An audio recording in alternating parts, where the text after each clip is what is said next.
सुमित जी, अभी आपके द्वारा एक रिट फाइल करी गई है सुप्रीम कोर्ट में। क्या कुछ मांग है उस रिट में? क्यों ये अभी फाइल करी गई है? आप जानते हैं कि पूरा भारत संविधान से चलता है, लोकतंत्र है भारत में।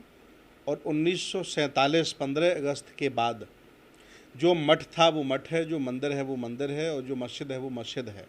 लेकिन जानबूझ करके कुछ लोग ज़बरदस्ती मठ मंदिर की लड़ाई लड़ते हैं और उसकी मस्जिद की लड़ाई लड़ते हैं। हम लोग विज्ञानवादी हैं, तर्कवादी, इससे हमें कोई लेना देना नहीं है। हम भारत के विकास की और प्रगति पर ध्यान देते हैं।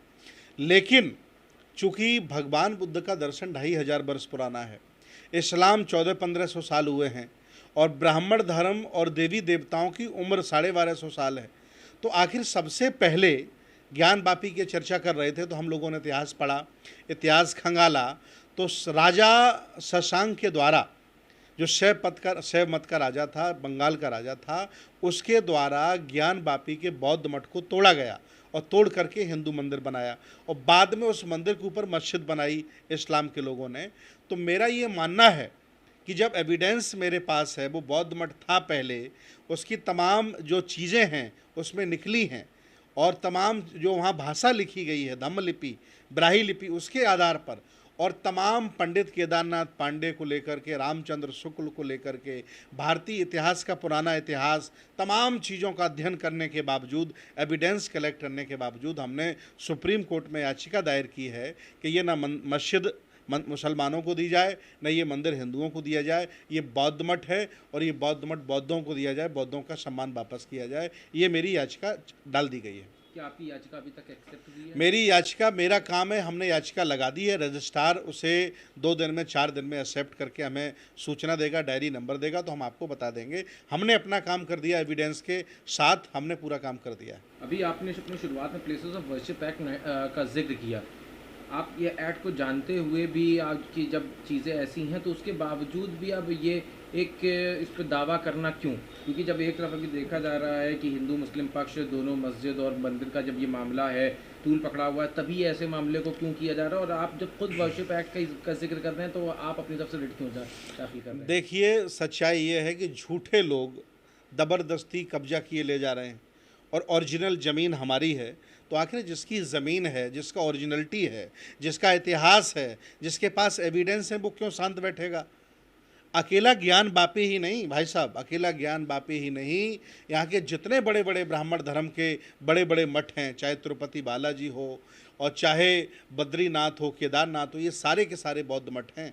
एविडेंस है और एविडेंस हम पेश करेंगे।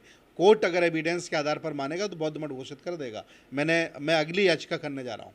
किसकी अगली याचिका करेंगे? बद्रीनाथ, केदारनाथ और तिरुपति बालाजी भी बौद्ध विहार हैं, बौद्ध मठ हैं, इसकी याचिका करने जा रहा हूँ। मथुरा में भी एक केस आप लोग लड़ रहे हैं। जी, मथुरा भी पुराना बौद्ध का केंद्र है। सम्राट कनिष्क ने मूर्ति कला केंद्र स्थापित किया था।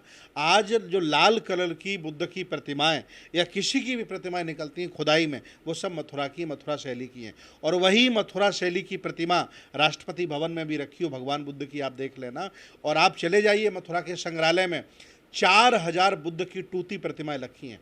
इसलिए मथुरा भी बौद्ध मठ है, शंकिशा भी बौद्ध मठ है, बैरंजा भी बौद्ध मठ है। ज़बरदस्ती लोगों ने कब्जा करके रखा है, इसलिए हम सुप्रीम कोर्ट के जाते हैं। लेकिन ये तो एक विवाद उत्पन्न करने जैसी बात होगी कि सारी चीज़ें थी। अभी आप जैसे कह रहे हैं ज्ञानवापी, फिर आप कह रहे हैं केदारनाथ, बद्रीनाथ, तिरुपति बालाजी। ये हमारे हक की लड़ाई है, मान सम्मान की लड़ाई है। जिससे विवाद लगता हो लगता रहे, लेकिन ये मेरे मान सम्मान की लड़ाई है। आखिर मेरे पुरखों ने यहाँ 84,000 बौद्ध स्तूप बनाए। इतिहास गवाह है, सम्राट अशोक ने कहाँ गए 84,000 बौद्ध स्तूप? तक्षशिला, नालंदा, उदंतपुरी, विक्रमशिला, सिरपुर विश्वविद्यालय, 350 विश्वविद्यालय बौद्ध राजाओं ने बनवाए 1250 साल में। इस समय भारतीय पुरातत्व सर्वेक्षण के पास सिर्फ 11 विश्वविद्यालय। कहाँ विश्वविद्यालय गए? जमींदोज हैं, उनकी भी खुदाई कराएंगे। हम तो धन्यवाद देते हैं अंग्रेजों को, अंग्रेज ने खुदाई कराई, इसलिए कम से कम जमीन में दबा हुआ इतिहास सम्राट अशोक का, बुद्ध का निकल आया, न वो भी दफन हो जाता।